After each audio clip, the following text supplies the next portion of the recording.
we are back on the 0 Hour. I, as always, am your host, Richard RJ Eskow. Friend and past guest, Benjamin Norton, has a new project, and I wanted to talk to him about it and some of the stories he's covering. Ben Norton is an independent journalist. He is now also the founder and editor of a new news site entitled Multipolarista.com, and he joins us now. So first of all, Ben Norton, thanks for coming back on the program.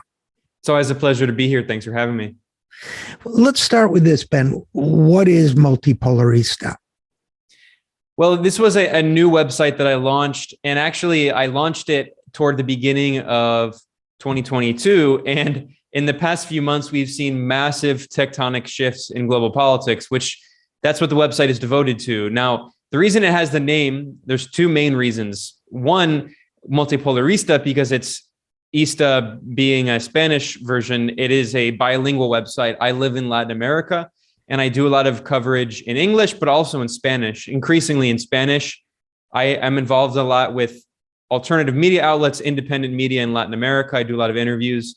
So I'm trying to help bridge that gap between the US lefty alternative media sphere and the same in Latin America.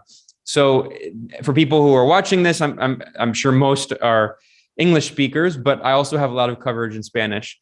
And the other part of it, multipolarity, multipolarist, is that I think, objectively speaking, it's not even just my opinion, we're living through a moment in which the US-led unipolar hegemonic political and economic order that was constructed after 1945, the end of World War II, and that reigned supreme after the overthrow of the Soviet Union in 1991, the overthrow of socialist governments in Europe, the kind of neoliberal counter-revolution.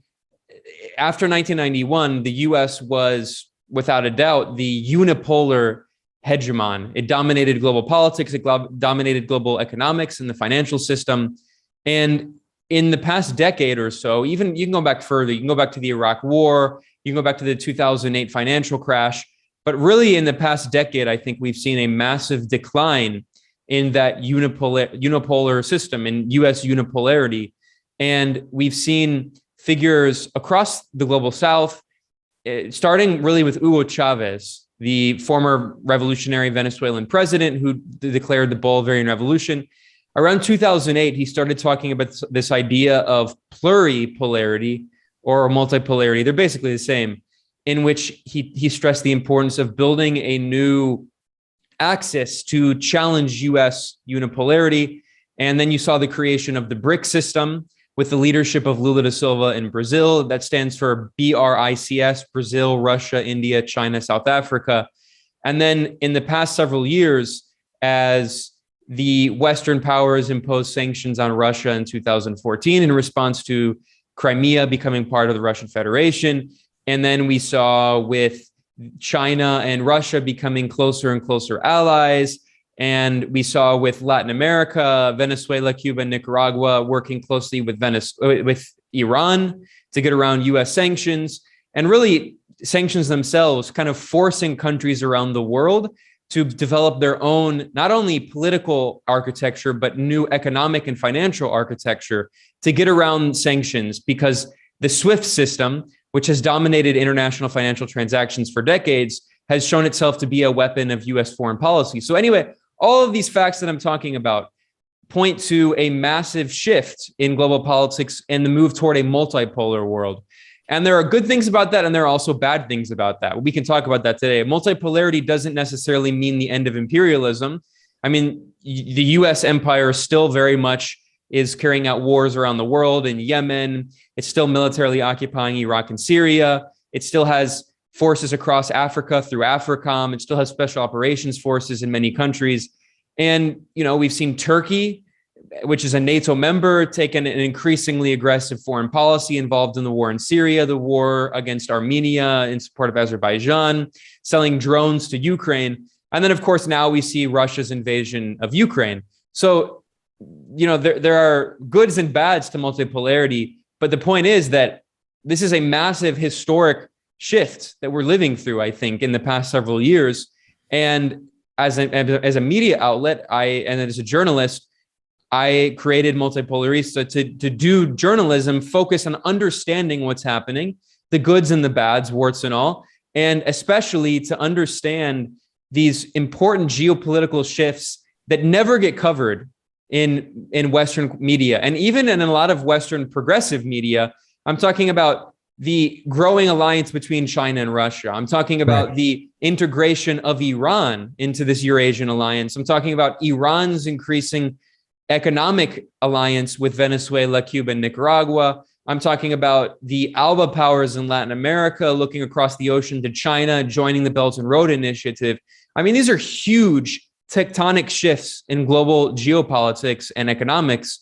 And even a lot of people on the left, I mean, who do great work in alternative media, I think there's a kind of blind spot when it comes to understanding these massive geopolitical changes that we're seeing. And that's why I created the website, to help understand that.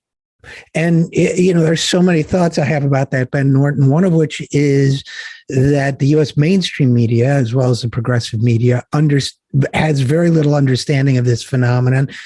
And to me, that's probably a good thing, because that means that the strategists of empire are actually making stunningly foolish decisions in terms of their own position in the shifting world order. And we can talk about that maybe a little bit too. But I was also thinking as you were talking that it's really such a fascinating time in history, and a lot of people are missing it, meaning that, if you go back to the original outlines of the Cold War and how it spun up in the shifting from 49 to 50, 51, 52, and so on, going into the 1950s, there was supposedly the U.S. and the Soviet Union, the only two superpowers. So it was a bipolar world order in that sense.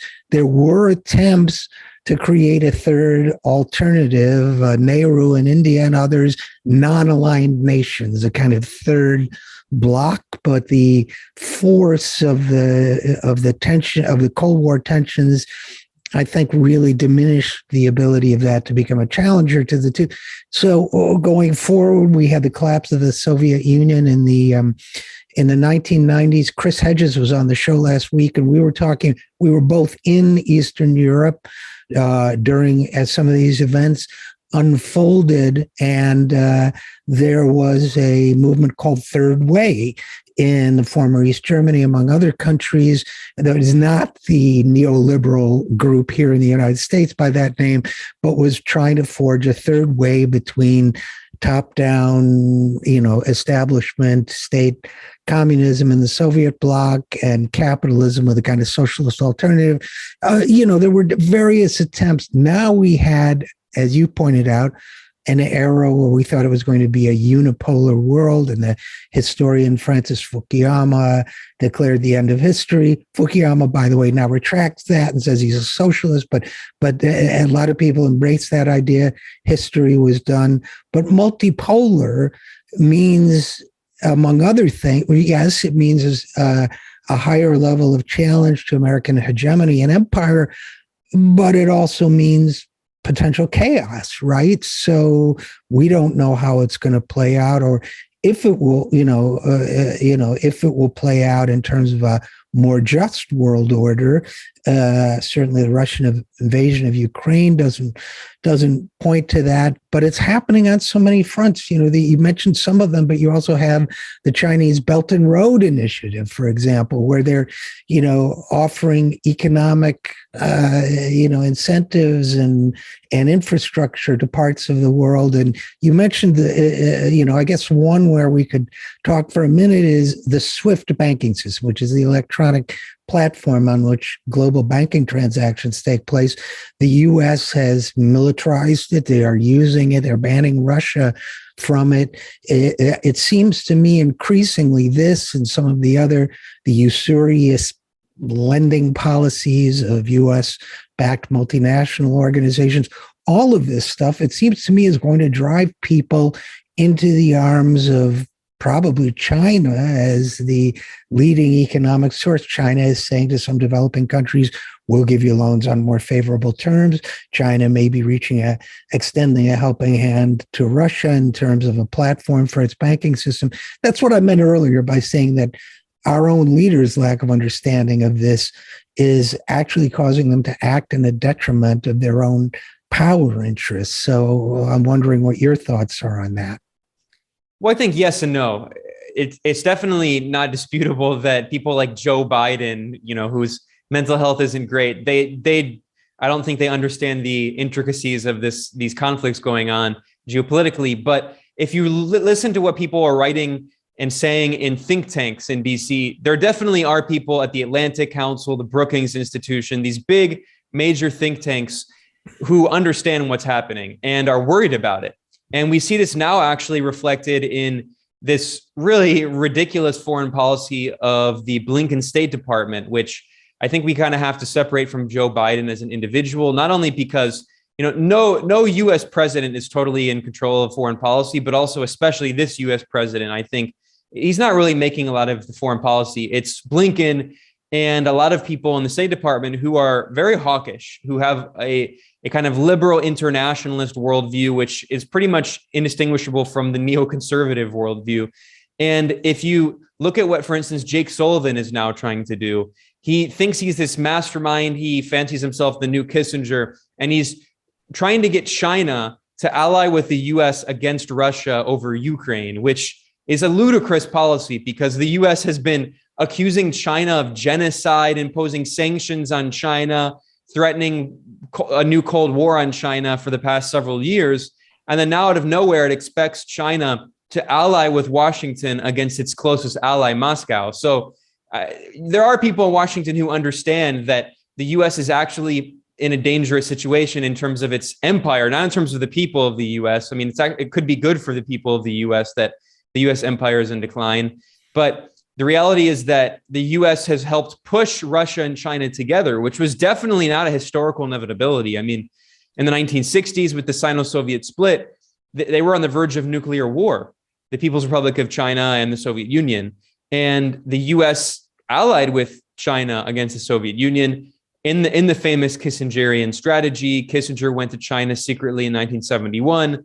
Nixon went in 1972. And basically, China allied with U.S. imperialism against the Soviet Union.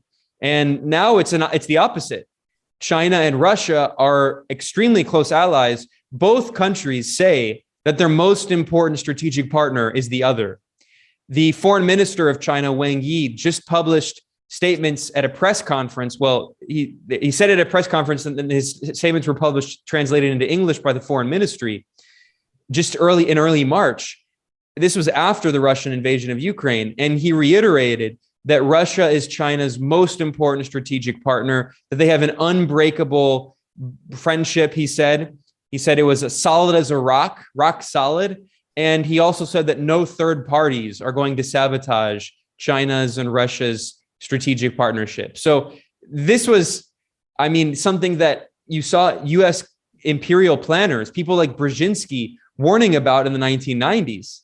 Brzezinski wrote in his famous book, The Grand Chessboard, in 1997, that the U.S. goal should be to do anything it can to prevent a near strategic competitor in Eurasia from emerging. There's now two, China and Russia, and their allies. And moreover, we saw that the Wolfowitz Doctrine, this is the New York Times obtained a leaked memo of this new national defense strategy that the Pentagon created in the 1990s. And it's called the Wolfowitz Doctrine because it's named after the major Defense Department official Wolfowitz, who was one of the architects of the Iraq War in the George W. Bush administration. But this memo actually, it wasn't just written by Wolfowitz. He helped oversee it, but there were a lot of these figures in the Defense Department who were associated with the Bush administration, these neoconservative figures. They wrote this memo saying that the U.S. goal is to maintain full spectrum dominance and to prevent any other power from emerging. And again, now there are two and they're allies. So I agree with you that a lot of the political class in Washington, they don't understand the intricacies of this conflict. They don't understand how they've actually pushed China and Russia together in many ways. But in the Beltway, there are a lot of these people who get paid to, be the imperial planners and write articles at think tanks. They understand, and they've been in crisis mode in the past several years. And I think the last ditch effort, aside from this laughable attempt now, which is not going to go anywhere, but the last real ditch effort, I think, was in the Trump administration, and it was the right-wing Bannonites, the America First nationalist chauvinists. And I think this explains one of the reasons why Russiagate happened, because there actually was an attempt by Bannon and Trump and those elements to reset relations with Russia. Actually, Obama tried it too. In the first term of the Obama administration, Hillary Clinton famously met with Sergei Lavrov, the Russian foreign minister, and had this button, like a red button, and said we should reset relations with Russia. Well, that didn't happen. And then the U.S. backed the coup in Ukraine in 2014, which is what led to this crisis, which created the civil war, which led to the republics in the Donbass declaring independence. All of that goes back to the 2014 Obama administration coup orchestrated by Victoria Nuland, who was brought back by Biden and is now the third in command in the State Department of Antony Blinken. But anyway, after Wendy Sherman and Antony Blinken, she's the third in command. But anyway, the point is that the Trump administration tried to actually, again, have a Russia reset, because their strategy was, we're going to ally with Russia against China. And Steve Bannon was saying this for many years. You can go listen to his podcast at Breitbart and all these outlets. He was like, look, Russia's not our enemy. China's our enemy. And I think Trump actually wanted to do that. And ironically, the ultimate irony of history is that it was Russiagate that made that completely untenable. It was never going to happen. So and Russia reset, just you mentioned Hillary Clinton, just to be clear, Russia reset, I believe, was her phrase originally, that as Secretary of State. So we had the spectacle of Democratic politicians like Clinton demonizing Trump for enacting the policies or moving toward enacting the policies that they themselves were espousing a few short years before. And, I think that's important. I also think... Well, RJ, really quickly, we should also understand that this is the first term of the Obama administration when Hillary Clinton was in charge of the State Department. This is a very hawkish State Department. They oversaw the coup in Honduras, the war in Libya, the beginning of the war in Syria. And let's not forget that what was the key strategic turn, the key foreign policy project at the beginning of the Obama administration in the Hillary Clinton State Department, before the war in Libya, before the war in Syria? It was the pivot to Asia, which, as Brian Becker often says, that means pivot to war in Asia, specifically war with China. So Hillary Clinton's State Department was the first turn. You can go back to the people in the Project for a New American Century who filled the George W. Bush administration. They were talking about the need to overthrow the Chinese government and the Communist Party of China back in the 90s. And you can go back to Tiananmen, which was an attempted color revolution and all of that. It's not necessarily new, but it was actually the Obama administration that also wanted to have the same policy, a Russia reset, ally with Russia, and focus on China with the pivot to Asia. And now what we've got is a situation with a Chinese-Russian alliance where China is much the greater economic power, much greater population, and so on. But Russia has oil. It has other natural resources. It's right there where Europe is. So, that was, in my mind anyway, a tactical blunder of the first degree. But one thing I wanted to just circle back to briefly, Ben Norton, which is, and again, we're talking with Ben Norton of Multipolarista.com, but one thing I wanted to circle back to is you mentioned that the neoconservatives behind the Iraq War, the Project for a New American Century, PNAC, as they were called, that they populated the Bush war planning department, but they're also present in the Biden administration. Victoria Nuland, who you mentioned, member of that group, married to another prominent member of that group, Kagan. Robert Kagan, co-founder. Right. So here you have, and you mentioned, the foreign policy team of Biden.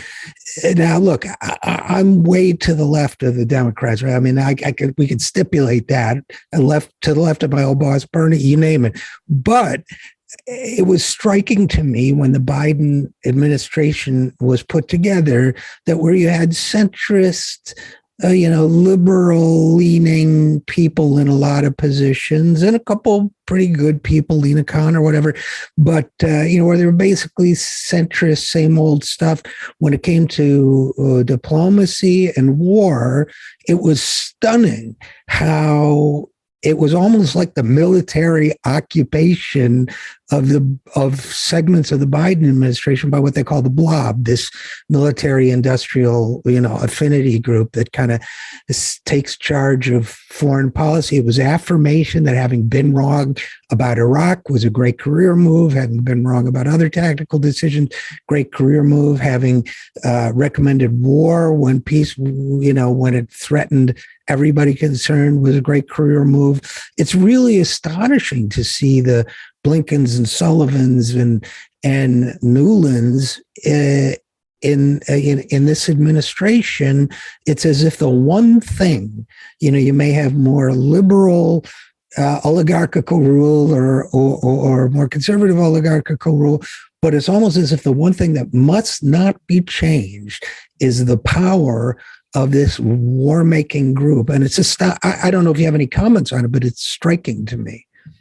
Yeah, well, I think when we talk about the neoconservatives, I think we have to do two things. We can't underestimate the very pernicious role that they have played, but I think at the same time, we also shouldn't scapegoat them, because this is a common right-wing kind of paleo-conservative talking point. So I think Tucker Carlson is a good example of this. Tucker Carlson, someone who tried to join the CIA, who comes from an ultra-rich oligarch right-wing family, who I'm in Nicaragua. I live in Nicaragua. He was here in the 1980s supporting the Contras.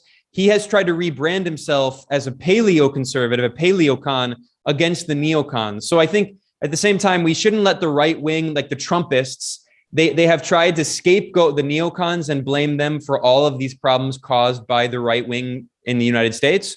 So I think we should be clear about that the neoconservatives are not just a certain faction that if only we had a better faction of the U.S. ruling class, things would be so much better. That's basically what the right-wing Trumpist types like Tucker are arguing. But I would say that, at the same time, we should understand that the neoconservatives were a particular faction of the ruling class, and their ideology won. Their ideology became completely hegemonic in Washington.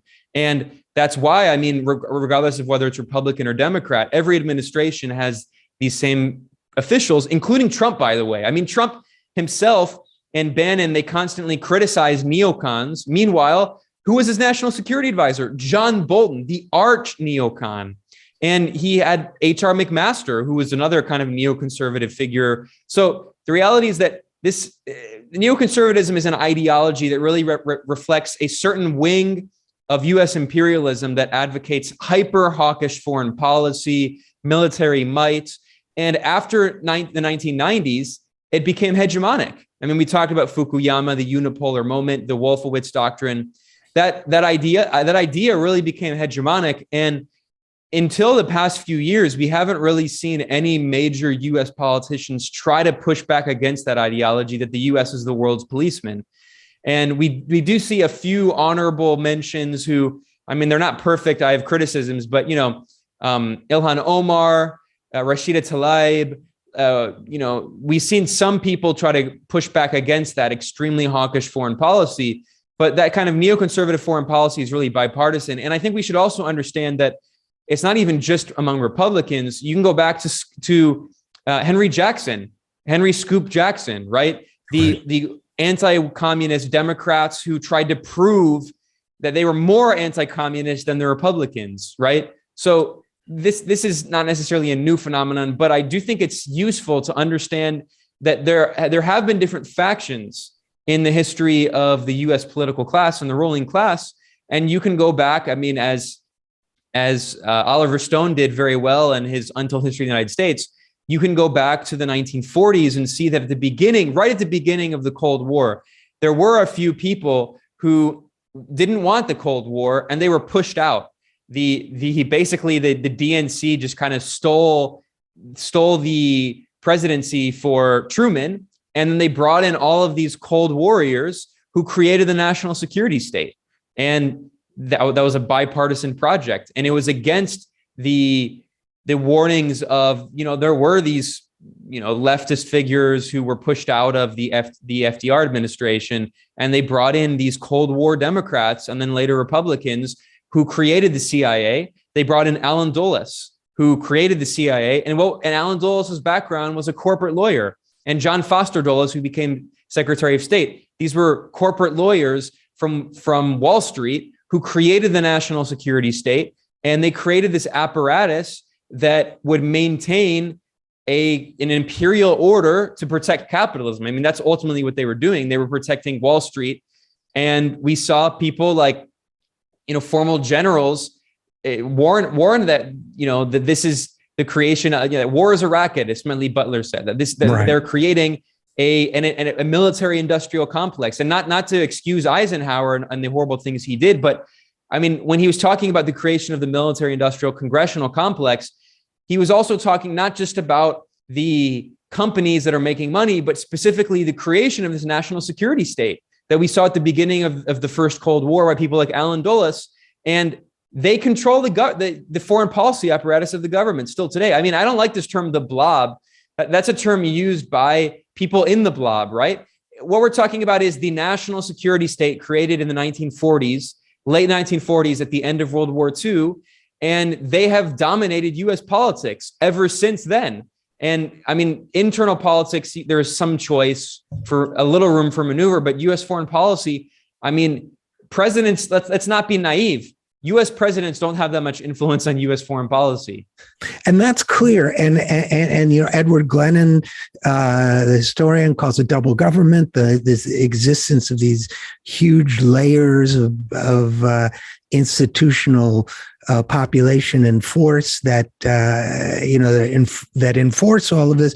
But I do want to add, Ben Norton, that I think you gave the liberals just a little bit too much of a break in the birth of the national security state, because while Allen Dulles was a corporate lawyer, for example, when Wild Bill Donovan was putting together the OSS, and then that became the CIA, that, it was a hotbed of Yaley liberals. Yeah. I mean, I knew a couple of them who, they were like one-worlders in college, right? And then they were recruited into the CIA and became, the undercover shock troops of the American empire. So it was from the beginning, this feels like it was a bipartisan initiative.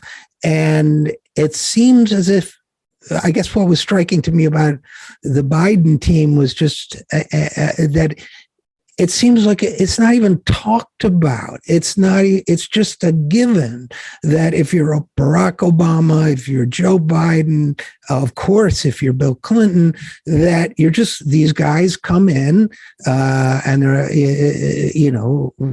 this team, and they're going to run things. And it doesn't matter what the American public thinks. It doesn't matter if these interventions are unpopular.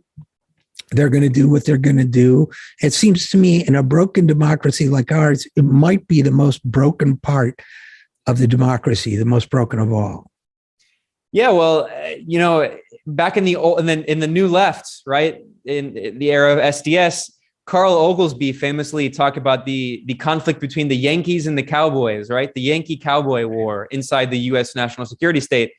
And you could say that in some ways they kind of both won and they kind of both morphed together. The Bushes are a classic example of that. The Bushes, especially Prescott Bush was a Nazi supporter. The patriarch of the family was a Nazi supporter who made money building one of the largest oil refineries in Nazi Germany. But then you could look at George H.W., and of course, a longtime CIA operative. And he was a blue-blooded Yankee, a blue-blooded liberal from the Northeast, from New England. And then they moved down to Texas, got involved in oil politics and the CIA, which are very closely linked. And then his son tried to rebrand himself as a Southerner with a fake Southern drawl and all of this. They kind of represent, in the Marxist dialectic, there's the thesis, antithesis, synthesis. I mean, the Bushes were the synthesis of the Yankee Cowboy conflict. And let's not forget that, I mean, it was George H.W. Bush, the CIA operative who became CIA director. And then he was the president and at the peak of that unipolar moment in 1991, when the U.S. 1991, he invaded Iraq the first time in the Gulf War. And that's when he declared a new world order. And the new world order, as I often say, it's not some conspiracy theory with lizard people and the Illuminati. No, the new world order, as the former CIA director, millionaire turned president, George H.W. Bush meant it, was U.S. unipolar hegemony. And the neoconservative movement is really, they're the ideologues who believe in doing anything that the U.S. can in using all of its military force to maintain unipolarity. And that ideology really became mainstream. And we see it even with people like Blinken. I mean, you're absolutely right that the national security state was in many ways created by these liberal figures. And when we're talking about liberal internationalism or liberal interventionism, they deeply believe in that project. And, I agree with everything you said, RJ, except you said that, the multipolar world might be more chaotic. I mean, we'll see. I actually don't think so, because it would be hard to be much more chaotic than the U.S. unipolar world, because, we have this idea of Pax Americana, which is an incredible act of propaganda, because all you do is just look at U.S. foreign policy since 1991. I don't see any peace. The Gulf War, I mean, not to mention the invasion of Grenada and the invention of Panama, but then you have also the Gulf War, you have the genocidal sanctions on Iraq, you have the multiple wars in Yugoslavia, the bombing of Bosnia, the bombing of Serbia, the creation of Kosovo, you have the Chechen wars that the U.S. helped fuel, you have the Iraq war, the Afghanistan war, the Syria war, the Libya war, the Yemen war. I mean, the U.S. unipolar moment was pretty chaotic as well. And I agree with people like Mersheimer. I disagree with him on some other things, but I think, these so-called offensive realists of U.S. foreign policy circles like John Mersheimer, I think they're absolutely right that chaotic kind of a situation in global politics that's capitalism. Like, that's not just, that's not some unique thing to multipolarity. That's what capitalism is. And it's the intersection between the imperatives of global capitalism and the desire for people to lead stable, sane, ideally fulfilled lives. Those two things are in perpetual conflict, and that conflict, I think, will erupt from time to time, as well as the conflicting financial objectives of two powerful groups. But before we go on, Ben Norton, I want to first of all congratulate you for name checking Carl Oglesby, who I've always admired so much. And this Yankee Cowboy synthesis, you describe this kind of chimera creature that now has emerged out of this. But in a sense, we see it in all our politics now, that everybody's just folks. It doesn't matter if they've gone to Harvard or Yale, whatever. They're, as I always say of every presidential debate, G's will be dropped at the end of it. It's the affectation we expect from our leaders now. But one of the stories you covered recently, if we can pivot a little bit, it doesn't directly involve global power politics, but I kind of think in a way it does. And that's the story of the trucker convoys and how right-wingers around the world are trying to replicate, I guess they see it as the success of the Canadian trucker convoy. We had a sad attempt here in Washington, D.C., where they met up in Hagerstown and tried to block people on the Beltway. And I've asked around, I don't know anybody who even saw it. During the 2020 election, there were Trump convoys that did create a nuisance and some attention. But this right wing desire to fund and reproduce, I mean, tell me if I'm describing it wrong, but it reminded me, as several other events of recent times have, of the CIA-backed initiatives to overthrow the democratically elected government of Salvador Allende and Chile by, in those cases, it was supposedly housewives uprisings, and they were banging on pots and pans, and it looked populist and spontaneous, and a sign that the regime, quote unquote, was going to fail. I felt as if people have been trying to take a leaf from that notebook for a long time. But am I off base about this whole trucker convoy movement? No, not at all. I mean, first of all, I'll say that I don't think the CIA is involved in any way. Justin Trudeau, just to make this clear, is absolutely a neoliberal, totally pro-imperialist. He's played a key role in the coup attempt against Venezuela. He has supported every single, U.S. foreign policy move, including the detention of the CFO of Huawei, which was a major escalation of the new Cold War on China. Sure. I mean, there's so many things, and not even just Trudeau, but Chrystia Freeland. I mean, talk about ties to U.S. intelligence. She is an extremely hawkish figure, extremely suspicious figure. She spent the 1980s in Ukraine doing work with the neoliberal anti-communist opposition in Ukraine. She has very close links to far-right Ukrainian nationalist groups. Her grandfather was a Ukrainian Nazi collaborator. And I mean, so this isn't in any way a defense of the Trudeau administration. I don't think the U.S. is trying to do a secret, or at least the U.S. national security state is trying to do a coup against Trudeau. He very much supports their interests, but there definitely are right-wing Trumpist elements in the U.S. who do want to replace Trudeau with someone like Maxime Bernier or one of these kind of far-right figures. We're seeing a very far-right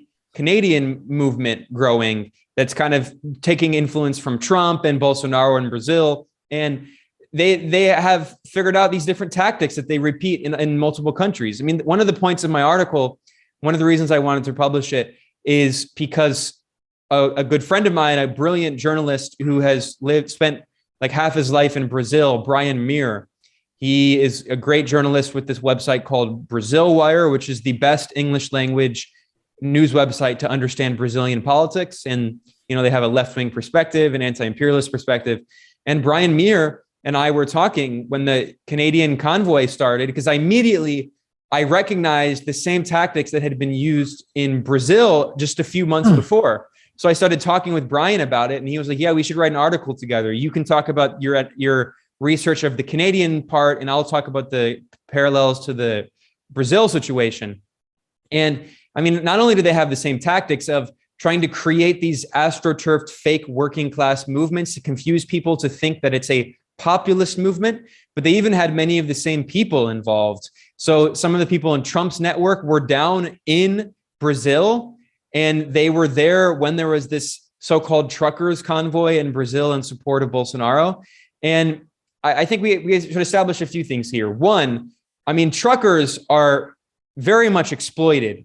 Being a trucker is a very difficult job, and it's a very important job for the global economy. But we should recognize that the so-called trucker convoy in Canada was not led by truckers. It was not organized by truckers, and all of the major truckers unions and truckers organizations publicly came out against it, including Teamsters, which represents many truckers in Canada and also the United States.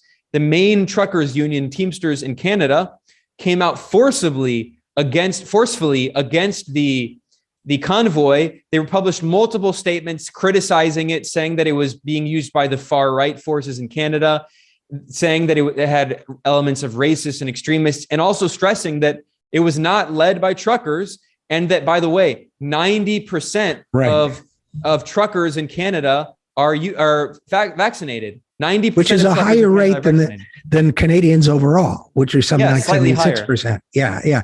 So no, this is, and of course I wasn't suggesting that the CIA was behind, but it's so similar to the Tea Party. One other quick point. I mean, the Tea Party, I think, was an example, at least in recent memory, one of the first examples of right-wing forces with billionaire funding trying to portray themselves as populist, as a grassroots movement, right? And we all know now that the Koch brothers were funding that from day one. And this is a very similar operation. We see we're in a moment of capitalist crisis around the world, and there are different responses to that. There is a leftist response, a socialist response, or there is a kind of right-wing so-called populist. I hate that term populist because it doesn't mean anything. It's used by leftist forces, but also reactionary Tucker Carlson Trumpist forces who call themselves populists, even though they're reactionaries. They still support capitalism. They still have funding from billionaires like Peter Thiel. The difference is they represent a different faction of the capitalist class. And they have been trying to portray themselves as supporters of workers, in scare quotes, and populists against the so-called elites. And they try to portray the elites as all liberals and progressives and that faction of the capitalist class, ignoring that they're funded by different factions. So this is really just a classic diversionary tactic where they try to portray the so-called trucker convoy as a so-called working class movement, which is decidedly is not. And just as they tried to portray the Tea Party as a rebellion of, these middle class working people, which it was not either. And really what it is it's the petty bourgeoisie, like the upper middle class, petty bourgeois, small business owner rebellion against like the really big financial capitalists. That's the real class conflict that's happening. And it's not a leftist conflict. It's a conflict within the bourgeoisie, the small business owners that Trump called the beautiful boaters in Florida who support him. I mean, though that's his main constituency, his main base, whereas the kind of big financial capital in Silicon Valley and Wall Street have become the kind of base of the Democratic Party, and they're duking it out against each other. And the Republicans and these right-wing so-called populists are trying to portray that as a working class rebellion against the liberal elites, but it's not. It's just a faction. It's interfighting among factions of the capitalists. And Ben Norton, I know we're coming to the end of our time, so I'm just going to briefly mention, because I think it's important, another piece you had on Multipolarista, which was Ukraine is burning left-wing books as Russian military advances. And these are book burnings of, it sounds like primarily communist literature, from the Soviet era. But what it made me think of, besides the fact that we should all condemn book burning of this kind and so on, is the fact that here in the U.S. and perhaps in Ukraine as well, dislike of Putin is, I think, being intentionally used to conflate it with hatred of the left. The idea that, for example, down in Brazil, the Democratic consultant said something about Putin and the communists on Twitter. And I responded to her and said, Putin's not a communist. He's anything but. So, don't use this to demonize the left. So, of course, she blocked me because, that kind of Democrat believes in dialogue. But the notion that by conflating this, anti-left leader as a leftist and Russia playing on the old, beliefs about the Soviet Union, it seems to me, your story just triggered this thought of me that the conflict with Russia is being used once again, as it was during Russiagate, to double down on the left, which has nothing to do with whatever Putin is or isn't doing. Do you have any thoughts on that? Yeah, absolutely. There are a few points here. One, of course, Russia does have in its interest to exaggerate the influence of Nazis in Ukraine, but at the same time, we absolutely should not underestimate the massive Nazi infiltration of the Ukrainian government. I think that the best way to understand this is that Nazis do not govern Ukraine, but Nazis have significant influence, especially in the state apparatus in terms of the security services, in the military, the police, the secret police, the special operations forces.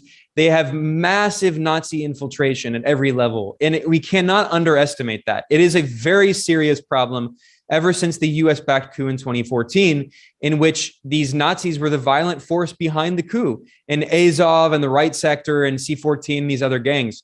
We should not underestimate that. It's a very real problem. Now, again, as I said, of course, it's in Russia's interest to exaggerate that in all of its media and say that that Nazis run the government in Kiev. They don't run the government, but they have significant influence on the government. So that point needs to be established. I mean, in fact, just this week, a presenter on Ukraine 24, which is one of the main TV channels in Ukraine. It's partially owned by the wife of the mayor of one of the main cities in Western Ukraine, Lviv. So this media outlet, their presenter just a few days ago, today is March 16th, a few days ago, this Ukrainian TV presenter quoted Adolf Eichmann and said that Russian babies need to be killed and that basically they want genocide against Russians. I mean, he quoted Adolf Eichmann. Like, this is a very real problem in Ukraine. Now, at the same time, we should also be clear, as you said, Putin is definitely not a socialist. He's actually an anti-communist, and he made that clear in the speech that he gave before he invaded Ukraine. He criticized the Soviet Union and basically said that Lenin has responsibility for this crisis by creating Ukraine as this independent nation, after the Bolshevik Revolution, the Russian Empire was partially broken up, and the Bolsheviks gave up a lot of this territory that had been part of the Russian Empire, including parts of Poland and Ukraine and Finland and the Baltic states. So, I mean, Putin is definitely not a socialist, and we should be clear about that. There is a leftist opposition in Russia, and in fact, the second largest party in Russia is the Communist Party of the Russian Federation, which consistently does pretty well in the elections, which you're never hear in the Western media. And they protested in the last elections, criticizing the government they accused the government of taking some of their votes in the election. And they said the Communist Party won more votes than they actually were given. So, we should recognize that. At the same time, I think we should also be clear, though, that you're right that there is this propaganda effort to try to portray Putin and the Russian Federation as the Soviet Union, which is ridiculous. But at the same time, there's another even more insidious propaganda effort that I've seen in the past several years that has become pretty effective on parts of the left.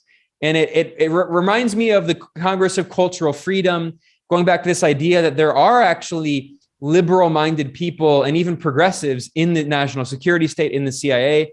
We saw this recently with the propaganda video that they made, a recruitment video they made of a Latina woman talking about how she's an intersectional feminist and how the CIA.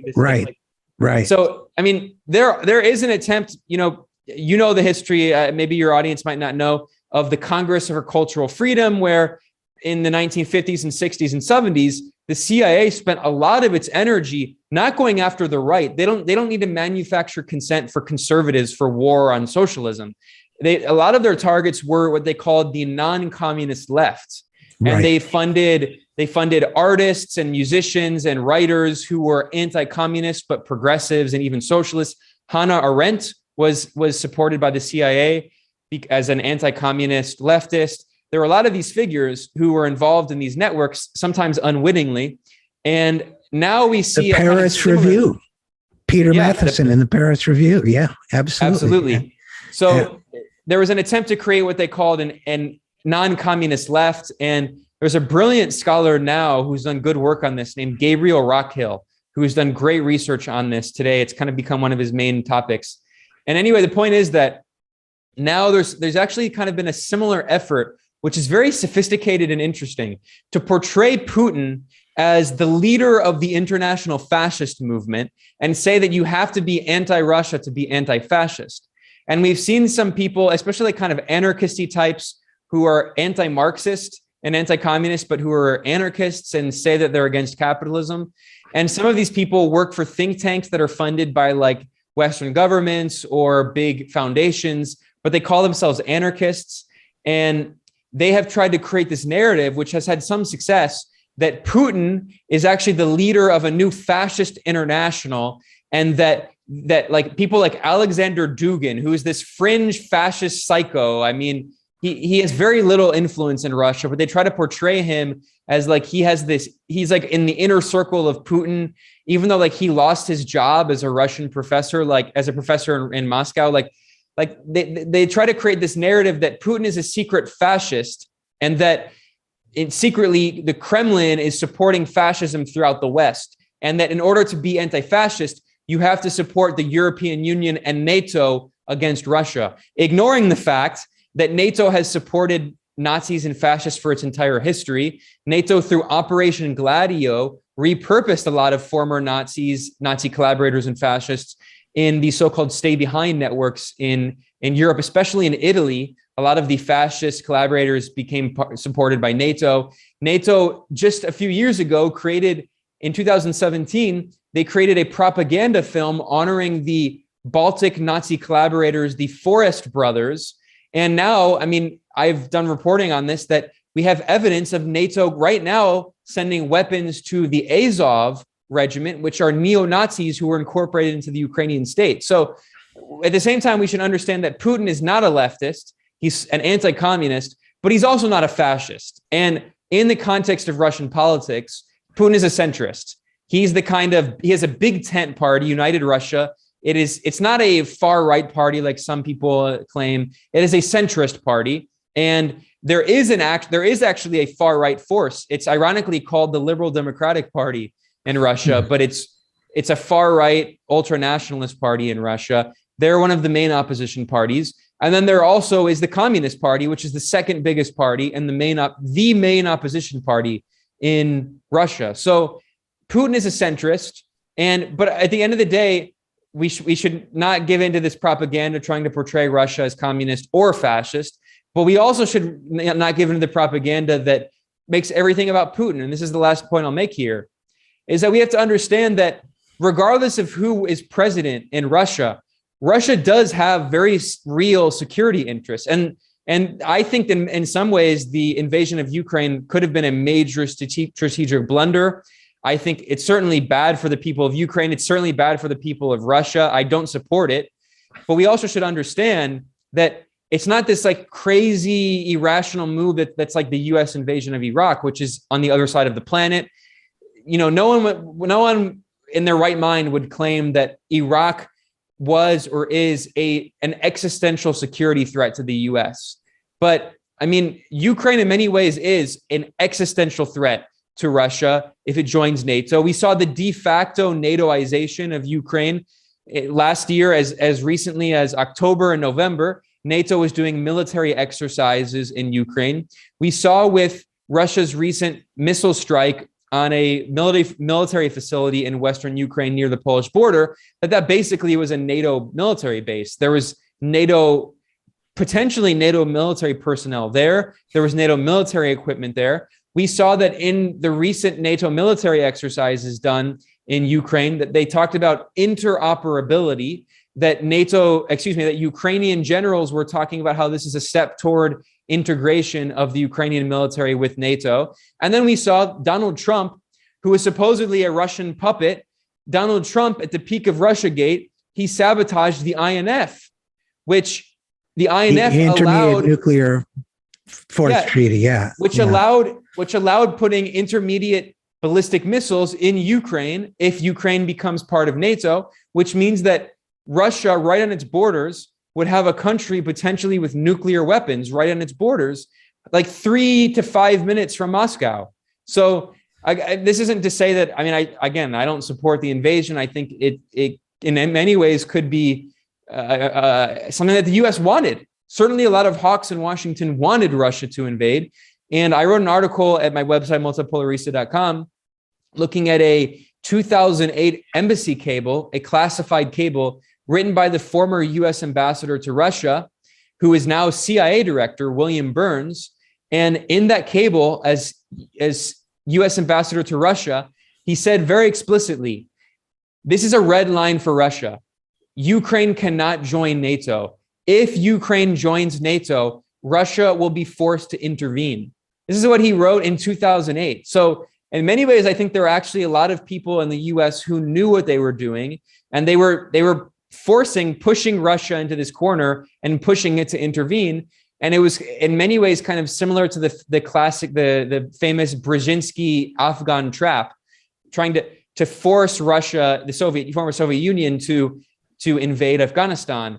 And just as they now basically pressured and pushed Russia to invade Ukraine. So it's not to excuse Russia, but we do have to understand what was going on, and not even just in terms of the 2014 coup that the U.S. orchestrated in Ukraine, which created the civil war, which destabilized Ukraine, which led to 14,000 deaths of Ukrainians who are never mentioned, and which led to the displacement of thousands and thousands more of Ukrainians. It led to Ukraine becoming the poorest country in Europe. All of that history is erased. And the propaganda is Russia bad, Putin is Hitler, and Ukraine is good. And there's not a single Nazi in Ukraine. And obviously all those propaganda points are ridiculous. And if it's worth remembering also in closing that Putin wouldn't be in the position he is in today if it weren't for the United States, who intervened in Russia and installed Yeltsin, who handpicked Putin. So once again, look in the mirror, I guess, is the message. But Ben Norton, so much we could talk about, but I encourage people to read Multipolarista.com. You're doing great work, and thanks for that. And thanks for coming on the program. Thanks, RJ. It's always a pleasure anytime you want. Thanks. Will do. And we'll be right back after this. I'm Richard RJ Eskow, and this is The Zero Hour.